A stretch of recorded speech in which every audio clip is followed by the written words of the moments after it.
Okay, here we are, a special edition of the Horse of Course, and it's very special. We've got three exciting young guests from the Valley Youth Netball section. We've got Sophie Hall. Say hello, Sophie. Hi. That's Sophie. And we've got Annie Choi. Hi. Hi. And we've also got Ellie Christmas. Hi, Ellie. Hi.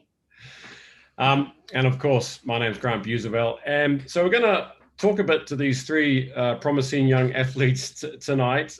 They've all been selected for the Hong Kong National Under-21 squad. So first of all, congratulations, everyone. Must be quite thrilling for you all. Thank you. Thank you. Yeah. So first of all, let's go around. We'll start with Sophie. So just introduce yourself to the audience, your name, let's say your age, where you go to school, and sort of how long you've been playing netball, how long you've been with Valley. Hi, I'm Sophie. I'm 15 years old and I go to KG5. This is my third season with Valley, and I think I've been playing netball since I was about 7. Hi, I'm Annie and I'm 17 years old and I go to SPS. So I haven't had a chance to play netball when I was primary school. So I started playing netball in 12 years old. Oh, wow. And are you born and bred in Hong Kong, or are you of expatriate? Yeah, I'm local. Are you local? Yeah. Hi, I'm Ellie. I go to the Australian school. I've been playing netball since 7 or 8, and I joined Valley Netball last season or this season. Yeah. All right. So tell us about it then. The squad was named a few days ago. Can I just get your emotions? How did you feel, when you found out that you were named in the squad? What was the first thing that how did you find out? Did someone call you? Did you read about it? How did you find out, and how did you feel? Let's start with Ellie. I was in class and the email came out, and my friend was there who got in too. And she was like, oh, the email came out. And I was like, oh, okay, I'll get it up. And she was like, you got in. And I was like, yay. So I was a bit shocked.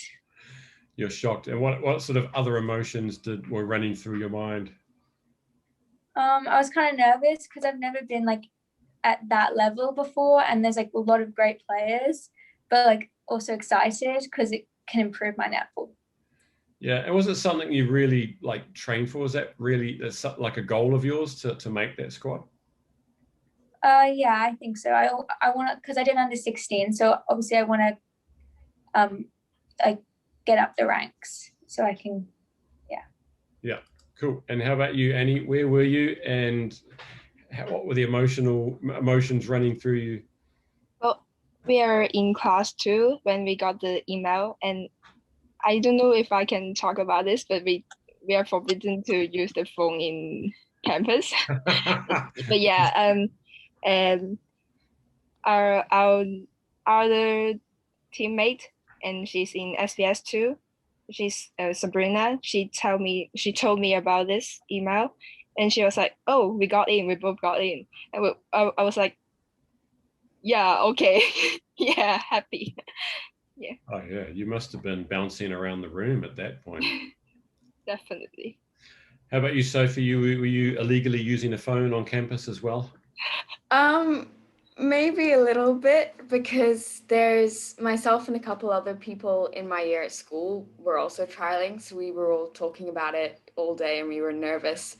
And I had noticed, I sneakily checked my phone right before I sat down for a maths test, so I didn't actually have time to read the email, but I knew it was there, so that was a very stressful hour. And so as soon as I finished, I went off, found a quiet corner and read the email, and then the other girls in my year also got in. So I went running up to them and we were all ecstatic and definitely surprised, because, there was a really good standard of players at the trial, and, it was my first year trialing for the U21 squad. So definitely ecstatic, but also quite surprised. Yeah, that's amazing. And you know, those moments, you never forget little moments like that, you know, in your younger years, you know, educational career and sports and stuff like that. So that's something that will be with you forever. And I know Chanel was really, really excited. She was just bursting with excitement when she messaged me as well. She was super duper excited. So what does it mean to be part of the Hong Kong under 21 squad? I mean, what would they, I guess normally you might get to travel somewhere, but that's not so easy now. So what happens next? Who's got a good idea of what happens next? So they've selected a squad of 22 athletes, and so we're going to train until mid-June. Um, this year there was meant to be the Asian Youth Championships, but those have been cancelled because of the COVID situation. So I believe the plan for the squad is that this group of 22 will train until mid-June, when they're going to trial us again and cut it down into a smaller team. And they've organized some local training camps for us to play against, you know, some of the other national squads. Okay, so that, I mean it's a great sort of opportunity to get exposed to a higher level of training, get some good drill work in, and hopefully when travel permits, is there usually, what would normally happen? Are there kind of regional tournaments, or is there any travel that would normally happen if you were part of that squad? I know two girls that like did it last year, and I think they just compete with other countries and stuff. Oh yeah, so some regional tournaments or just like tours to other countries. I think it's just one big tour, and it's like 7 to 14 days. I forgot. Holy smokes, that's a great tour. You know, and you might know this already, but the spice of life is going on a tour with your teammates. I mean, it's those are some of the greatest times you'll ever have at any age, going to another country to play sport with your mates and have fun and discover new places. So hopefully you get a chance to do that.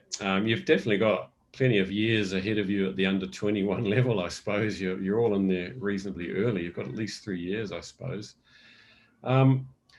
What how important, I want to ask you girls, how important is sport in your life? I mean, apart from netball, how sporty are you? How much time do you spend on sport every week? What sports? Let's start with Annie. I was, like I said, in my primary school, there's no netball thing. Like, it's not very common in local schools. And so I joined the athletic teams.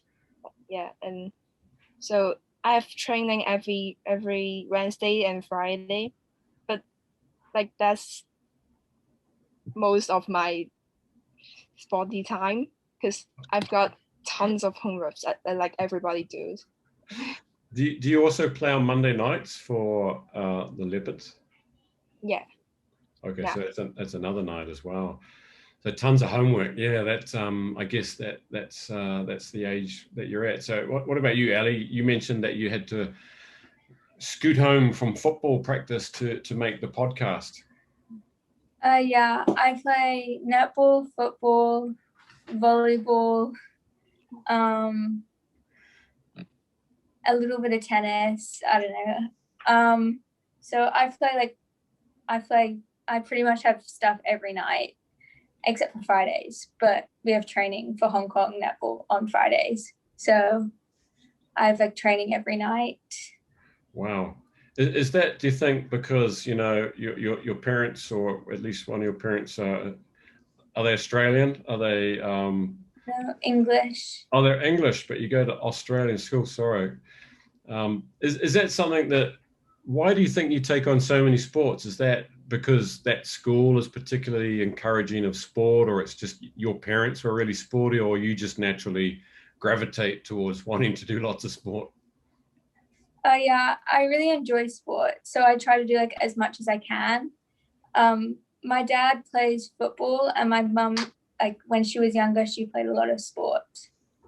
Okay. And do you have siblings? Yeah, I have a brother and a sister. Okay. Are they all sporty too? Yeah. Awesome. And how about you, Sophie? You're sporty type. What other sports do you get involved with? It's netball for me, and I've been dancing since I was about 2. So on the days when I don't have netball, I'll probably be at the dance studio. And I think sport's always just been a really big part of my life because my family as well is also really sporty. So it was kind of just something that we were surrounded by growing up. And yeah, it's a way for me to be free from all the pressures of school and stuff like that. Yeah, well, that's what I was setting up for. Really, is what how do you balance all of this? I mean, obviously, there's a very important and busy years. I'm sure they're stressful academically. How do you balance it all? I mean, is it possible to make it work? I mean, I'm hearing from Ellie that you're training every night. I mean, how do you squeeze it all in, and how do you make it work? Or you just do? Yeah, I don't know. I go to school quite early, so I do some homework in the morning, and then at night, after training, after I eat dinner, make sure I get everything done. Yeah, you just make it work, right? And Annie, you're saying you have a ton of homework. How do you cope with all that and make time? Well, actually, it's very difficult to like balancing the leisure time and sports time and study time. So maybe sometimes when there's a lot of homework, maybe you have to do it like on the in the lesson. So yeah. Right. Okay, then this leads on to the next question then. So for you, and we heard it a bit from Sophie about how, the benefits of sport, creating that freedom. How important is sport to you in terms of like giving you all those things outside of school, being free from the pressures of academic? What would you list as the kind of benefits from sport and maybe specifically team sport? Sophie. I think for me, I'm actually not naturally as social a person as most people who play team sports, but I think just sport in general, it it's hard to explain, but when I don't get to train, it feels like there's something missing. It's a way that I can have fun while still working hard, and you can see the results. So I find it really enjoyable because, the reward you get out of it is directly proportional to what you put into it. Yeah, sure. What about you, Ellie? What would you list as the main benefits for sport for you? Like Sophie said, like whatever you put in, you get back, and like you can see your progress, like you getting better.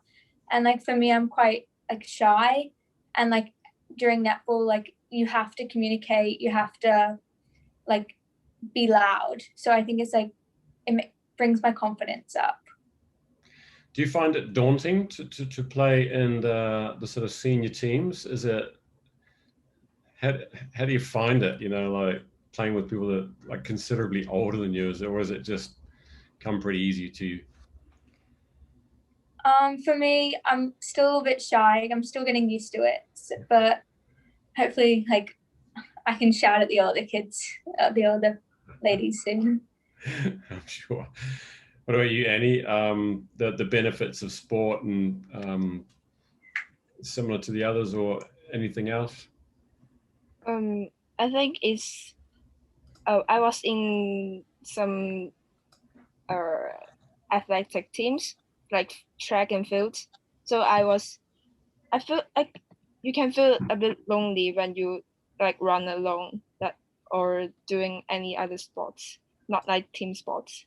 And netball is just a very, very good way to like explore your teamwork spirits. Hmm. And yeah, something like that. Then I want to move on a little bit. Something that's affected, obviously, all of us. Obviously, your school life and your sport life is coronavirus. Can we just go around each of you and just sort of feel,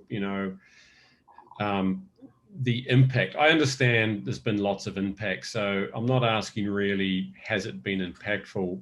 I know you probably done a lot of time on Zoom, like doing coursework when you weren't at school, but what have been the kind of emotional aspects of it, in terms of, being locked down or not being able to meet in big groups or go to school, to campus and stuff like that? What degree have you been affected by the emotional elements of coronavirus, and how have you think you've dealt with those, and has sport helped you deal with any of those? Let's go around, starting with Sophie. I think it was definitely challenging, not being able to train like we normally would with our teams and stuff. But I also think I managed to find some positives out of it, because it gave me a chance when, for a minute, even if you don't want it to, everything calmed down for a second, because normally life, you know, with all our training and stuff can get quite hectic. And it gave me a moment to just kind of stop and take a step back and kind of evaluate things. And I think I also was able to discover a lot more about myself as a person, and also, as an athlete, I was able to figure out how I like to train when I have to train by myself. And so I think it was hard, but there were lots of opportunities for growth and stuff. Yeah, cool. How about you, Annie? Like Sophie said, I think this unfortunate event actually gave us a lot of me time, like, so you can discover yourself when you have to deal with your own problem, like apart from homework or something, maybe your mental problem, mental issues, like, yeah. So actually I can find out more about myself. Yeah, it's true. How about you, Ellie? I found it quite frustrating because everything was like, you couldn't do anything, and then suddenly it would get better, we go back to school, and then we go home again. So, and then it was like lockdown again. So I found it quite frustrating. And then when sport got on, it came off. So it was like I got into a cycle and then I didn't. But obviously that gave me a time to like reflect. And it's like, oh, I need to do my own training. When do I have to do it? Yeah, it's really interesting hearing what you're all saying, and sort of, getting me time and getting to know yourself. And I mean, I think we would all agree, I agree with that as well. We live in small apartments and there's 3 kids out there screaming, and they're all...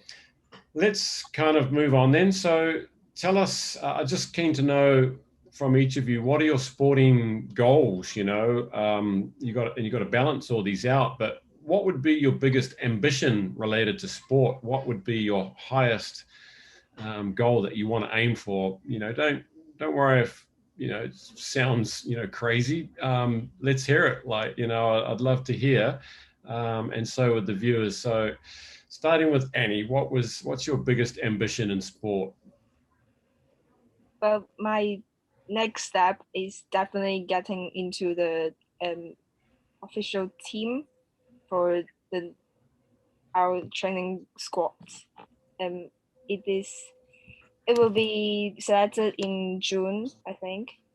So, but my biggest ambition, wow, this is so hard. Netball World Cup. Wow. Maybe, yeah, definitely. I wish I can discover more and learn more about netball, definitely. Yeah. How about you, Ellie? Like keeping up netball and all my sports, like even in university, because a lot of kids like drop it, and I want to like push myself and like play like adults league, like making sure I can like keep it up. Yeah. And how about you, Sophie? What would be your sort of sporting aspirations? That's always a hard question to answer. I think like Annie, I definitely love to make the under-21 representative team before I age out. So, it would be awesome if that could happen this year, but I know I've still got a few more chances. And I think, in the future, the Hong Kong Open Women's squad would be an awesome place to end up. But yeah. Yeah, well, okay. I wish you all the best. You know, the club does. We're all very proud, you know, and people are going to learn about who you are. And it's always great news hearing that some of our sort of youth and academy players are coming up through the pathway and getting represented for Hong Kong. It's really lovely to see. And you know, we want to follow your progress as well now. And I'm sure Chanel will keep us posted. So good luck with everything there, and good luck with all your schoolwork. And thank you all for coming on the horse, of course. Thank you. Thank you.